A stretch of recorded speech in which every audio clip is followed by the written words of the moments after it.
In the Shiite scriptures, all of which have been excluded from within the Sunnite dogma, the Prophet, Fatima and Ali and various of the other 11 Imams have all spoken of the time of Last Judgment and how the 12th in the series of Imams will reappear to pass judgment and also to reveal to the people true religion.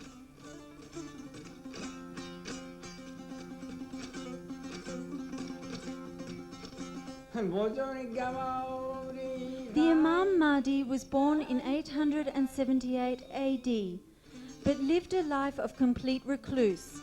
He communicated by the medium of 4 representatives, and any dealings or advice needed were only through these 4 people.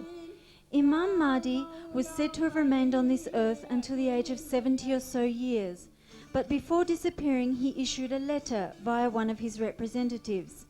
In this communication he described how he would now not be visible in the earthly way, but that he would return at the end of time, the Last Judgment, and the following resurrection, Qiyamah, to teach mankind true religion. He further stated that until that day he left no representative on the earth, the only authority being God himself. It's not hard to understand why this prophecy was not widely accepted, because it basically denied the legitimacy of religious leaders over the people, a proposition of little interest to both the Shiite and Sunnite bastions of religious hierarchy. Islam had already managed to indoctrinate its followers into believing that man cannot reach God and could certainly never have direct communication, so it was not possible that they accept that God should send yet another messenger to give the people that direct access. Hence, these prophets became more or less myths.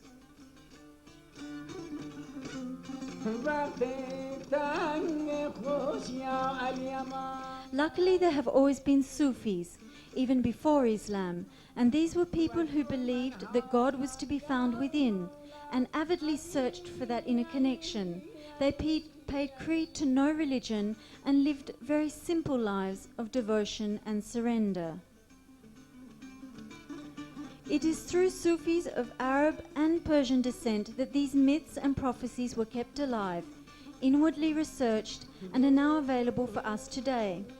Unlike Christianity, where the Gnostics, the equivalent of Sufis, were practically wiped out and their scriptures with them, the Sufis were left for the most part to live in peace, and hence their spiritual heritage remains intact and very highly appreciated in this age for its depth and simplicity. Within Sufi literature, we find not only information which confirms that a direct relationship with God is possible, but which also describes the inner being of man and where we can find this connection. Born in 736, the Sufi Semnani wrote extensively about the 7 subtle organs found within each human being. These 7 organs represent divinity within man and reflect the true self within. He describes how these organs are responsible for man from his birth through to death, and for spiritual birth and ascension. He further notes that these interior workings and the rules which regulate them are the same for both Muslim and Christian. The subtle organs are called latifa, and through their awakening, the seeker can become God himself. As one can imagine, when Sufis happen to openly state that one can himself become God, the deeply indoctrinated Muslims who refused to even imagine such a possibility were none too happy. Many Sufis who publicly proclaimed their godliness were tortured and cruelly killed. Now let us move into the world of the 12th Imam. Hazrat Ali has given very vivid descriptions about the era when the 12th Imam will return. The people will neglect prayer, squander the divinity which is conferred on them, legalize untruths, accept bribes, sell religion, break family ties, obey passion and consider bloodletting insignificant. Generosity will be considered as a weakness and injustice as glory. Princes will be debauched and ministers will be oppressors. The most ignoble of the people will become leaders. the liar considered as truthful, and the traitor as trustworthy. Women will resemble men, and men will resemble women. The Mahdi, meaning the guide, will come during this period to put all back in order.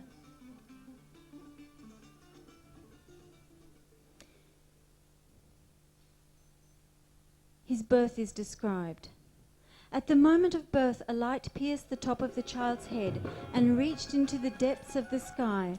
This child is the Mahdi, he who fills the earth with equality and justice, just as it is now filled with oppression and injustice. The Imam Mahdi is known as the hidden Imam, meaning that he is not physically present. As to the way of benefiting from his presence during his absence, it is similar to the profit we gain from the sun while it is hidden from sight by the clouds. He comes to re-establish the lost sense of sanctity.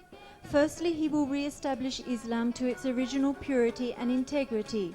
The other religions, also abandoned and disfigured, will be equally re-established in their original truth and purity by Mahdi. The fifth Imam al-Baqir gives the meaning of the name of Mahdi. Mahdi, the guide, is named as such because it is he who will guide us in the secret teachings. In this way, the awaited Mahdi will prepare the earth for the last judgment and the resurrection. The Sufi Snemnani states further, the mystic must experience within himself the spiritual power of the awaited Imam, not content himself to await the actual coming, but to bring himself closer, to prepare himself. Mahdi becomes each one's personal interior master. And a final word from Semnani. I attest that Muhammad is the messenger of God, but don't you think those words are enough to make one a real Muslim? The Imam Jafar describes the qualities possessed by the followers of Mahdi. All the faithful joining the ranks of Mahdi will be gifted with special miraculous powers. In particular, the power of super-sensitive communication with the Mahdi. God will develop the hearing and sight of the faithful in such a manner that, without there being a messenger between the Imam and themselves, he will speak with them, and they will hear and can see him without him having left the place where he is. For decisions which they have difficulty in taking, they will receive instructions and direction from the Imam, who will write on the palms of their hands. They need only look and then execute the orders.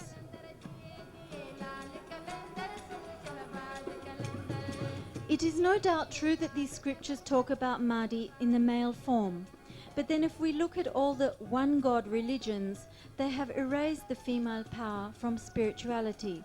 The comparisons that we can draw between these scriptures and prophecies and the teachings of our Holy Mother are too exact to be qualified as chance. As we search deeper into the original sources of a religion, we find that all prophets and saints spoke of the guide who would come to show us the way to reach our Holy Father. The magnitude of the corruption that man has brought into religion becomes clearer as we continue to unearth documents which try to guide us towards our true spiritual awakening. And thus God spoke to Muhammad. O Muhammad, these are my friends, my pure elect, and my proof after you for mankind. They are your legatees and your priests, and the best of my creatures after you. By my glory and my majesty, I will manifest through them my religion, and I will raise through them my word. Through the last of them, Mahdi, I will make the earth pure of my enemies. I will establish him from sunrise to the sunset throughout the entire earth. I will confer to his power the wind, and will lower for him the stubborn clouds. I will help him with my army and aid him with my angels, until my name is raised and all creatures acknowledge my uniqueness. And I will prolong his reign, and I will ensure the succession of my friends over the time until the day of resurrection.